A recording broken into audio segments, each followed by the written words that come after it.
गुप्त नवरात्रि का नाम आते ही बहुत से लोगों के मन में एक धारणा बन जाती है कि यह केवल 10 महाविद्या, तांत्रिक अनुष्ठानों या गूढ़ सिद्धियों का समय है।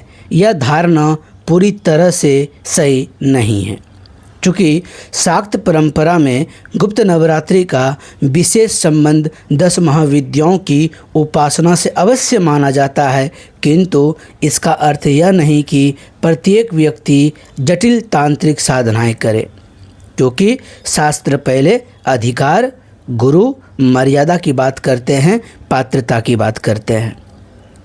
नमस्कार दोस्तों, हम हैं आपके होस्ट दोस्त रुद्रा अभी सिंह। आप देख रहे हैं रिहास गुप्त नवरात्रि विशेषांक 3।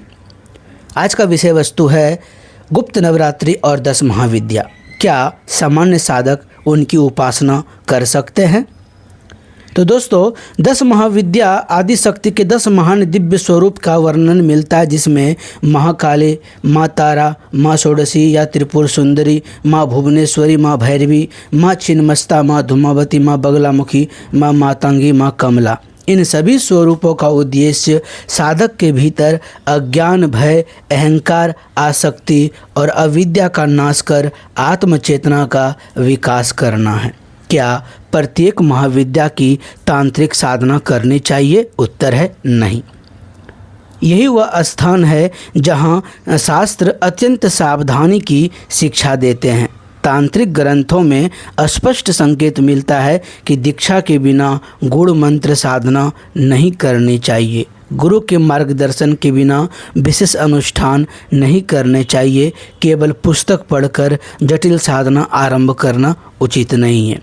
यह भय पैदा करने के लिए नहीं, बल्कि साधना की मर्यादा बनाए रखने के लिए है। तो सामान्य गृहस्थ क्या करें? यदि किसी को 10 महाविद्याओं के प्रति श्रद्धा है तो वह उनके चित्र या विग्रह के सामने दीप प्रज्वलित करें, उनका नाम स्मरण करें, स्तुति या कवच आदि परंपरा में उपलब्ध हो तो उसका श्रद्धापूर्वक पाठ करें, माता से ज्ञान, विवेक और करुणा की प्रार्थना करें। यह पूर्णतः सुरक्षित और सात्विक उपासना है।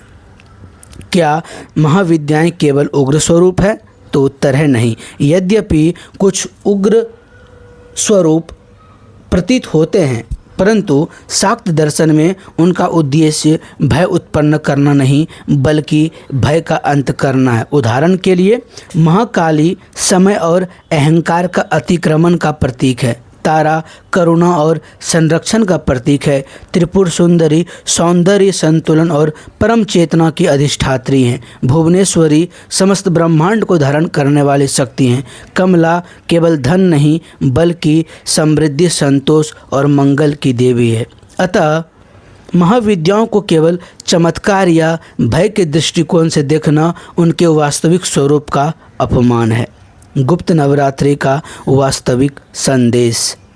यदि इस नवरात्रि में आप अपने क्रोध पर विजय पा लें, अहंकार को थोड़ा कम कर लें, प्रतिदिन माँ का नामस्मरण करें, किसी ज़रूरतमंद की सहायता करें, सत्य और करुणा का पालन करें, तो यह भी भगवती की श्रेष्ठ उपासना है। शक्ति का अर्थ केवल बाहरी सामर्थ्य नहीं, बल्कि आत्मिक परिष्कार भी है।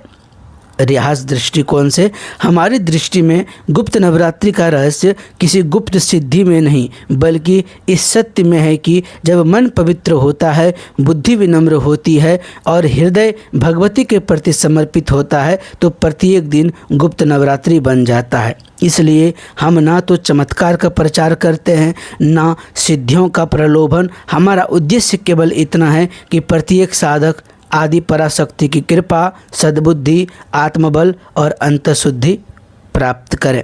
चलिए अगले भाग में हम लोग माँ भगवती का 9 दिन का जो सामान्य गृहस्थ क्या उपासना करें, कैसे करें, उसके बारे में हम चर्चा करेंगे। तब तक बने रहें हमारे साथ। मिलते हैं अगले वीडियो में। हंसते रहिए, मुस्कुराते रहिए, गदगदाते रहिए। ओम नमो नारायण। नमश्चंडिकाय ओम।